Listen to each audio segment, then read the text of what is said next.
Halo Sobat SDC. Sustainable Economic Development Conference atau disebut juga dengan SDC merupakan konferensi yang nantinya akan diselenggarakan membahas mengenai pembangunan ekonomi berkelanjutan. Nah, tujuan dari SDC ini sendiri adalah sebagai pengingat kepada para pemerintah dan pelaku industri agar tercapainya poin-poin SDGs pada tahun 2030. SDGs sendiri merupakan lanjutan dari MDGs yang memiliki 17 poin dan 169 target. Nah, di SDGC ini juga nanti akan menghadirkan seluruh elemen dari Pentahelix yang dimulai dari akademisi, kemudian pemerintahan, pelaku industri, yang keempat ada komunitas masyarakat, dan yang kelima ada media. Nah, guna dari Pentahelix ini nanti bertujuan untuk menciptakan solusi baru dan juga inovasi yang cermat dalam menghadapi permasalahan-permasalahan yang ada pada pembangunan ekonomi berkelanjutan.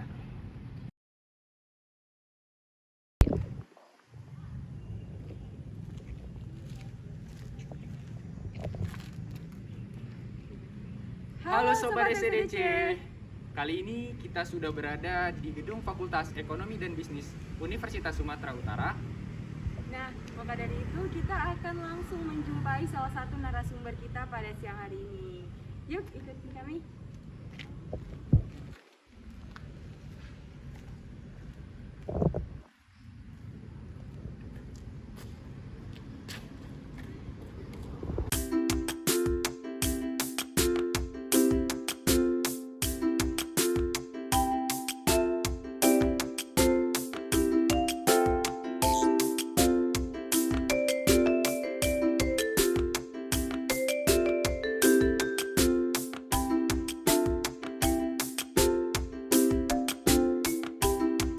Tadi bilang menjelaskan kalau memang ini akan menjadi sebuah cita-cita belaka jika kita terpaku dengan satu pandangan ya.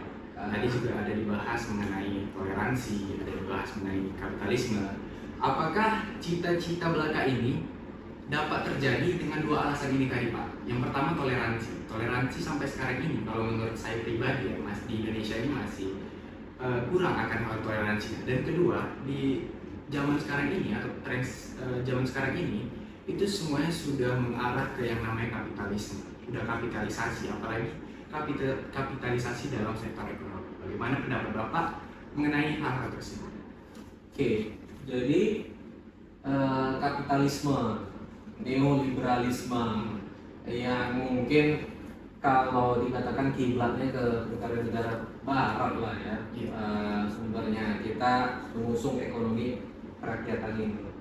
Tapi sekarang United Nations PBB dengan program SDGs-nya, Sustainable Development Goals, 17 indikator yang tujuannya untuk memperbaiki taraf hidup masyarakat di dunia, ya, taraf hidup masyarakat di dunia. Jadi yang tadinya mazhab A, B, C, kalau saya pribadi beranggapan menjadikan SDGs itu sebagai apa ya? Wadah.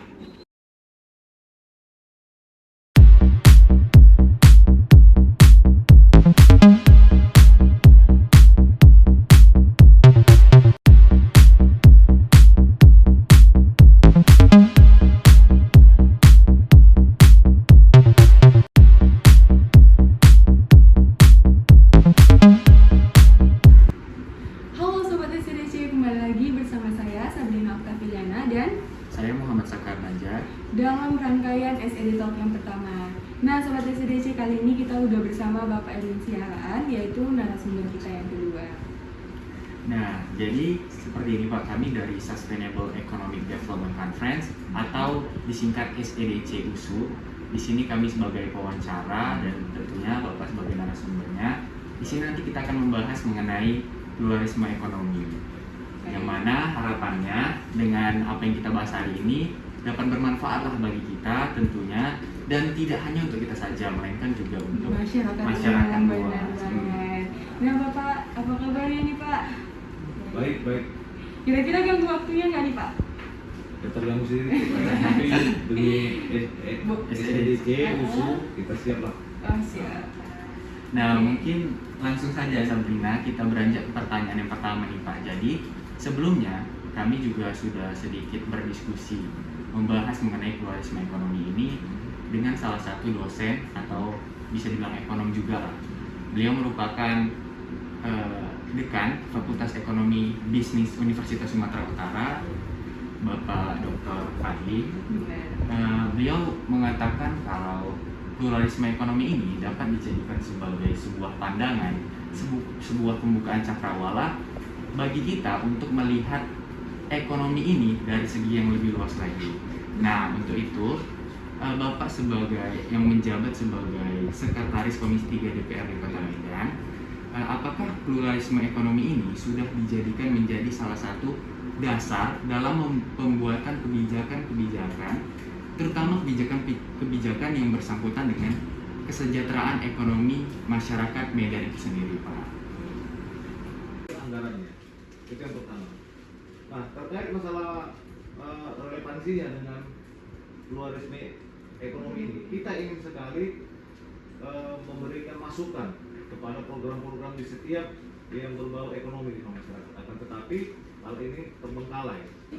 Kenyataannya selama ini masih banyak nih dana bos yang ternyata salah sasaran juga, kayak BPJS, BPJS. Bahkan orang-orang yang memang benar-benar membutuhkan, kadang banyak yang masih ada di beberapa rumah sakit. Kita nggak boleh sebut ini rumah sakitnya, tapi sementang pengguna BPJS terus jadi pelayanannya lambat gitu Pak. Itu gimana sih Pak? Kalau Apa itu memang pandangan mereka orang BPJS ini? Iya benar tuh Pak. Seringnya sih seperti ya, itu. nggak bisa kita misalnya mengawasi lah di setiap manusia ini, khususnya kalian teman-teman mahasiswa. Jikalau ada asap di atas kelihatan, pastikan di bawah pasti ada api. Kita nggak tahu itu kenapa mereka pihak rumah sakit itu pelayanannya kurang maksimal ketika BPJS. Mungkin setelah dirembes ke BPJS, setelah diobati dirembes mereka ke BPJS, lama kali keluar uangnya. Kita nggak tahu tuh apa permasalahannya. Semua pelaksana ataupun orang-orang dalam nakes, mereka itu ada kode etiknya. Mereka disumpah, saya yakin itu. Tapi apapun alasannya, jika alasan itu menyalahi aturan dunia kesehatan, apapun alasannya, itu tidak dibenarkan, apalagi pembiaran pasien, apalagi sampai meninggal.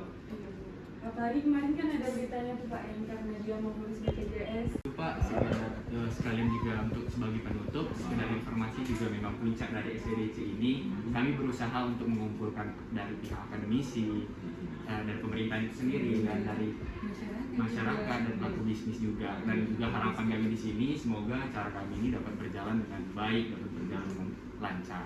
Untuk itu kami mengucapkan terima kasih sebanyak-banyaknya kepada Bapak. Udah mengisikan waktu. Ya, tentunya kita mendapatkan sebuah benar sekali pada hari ini, dan tentunya juga sobat SDDC yang ada di rumah pasti mendapatkan pengetahuan, wawasan-wawasan yang lebih luas lagi.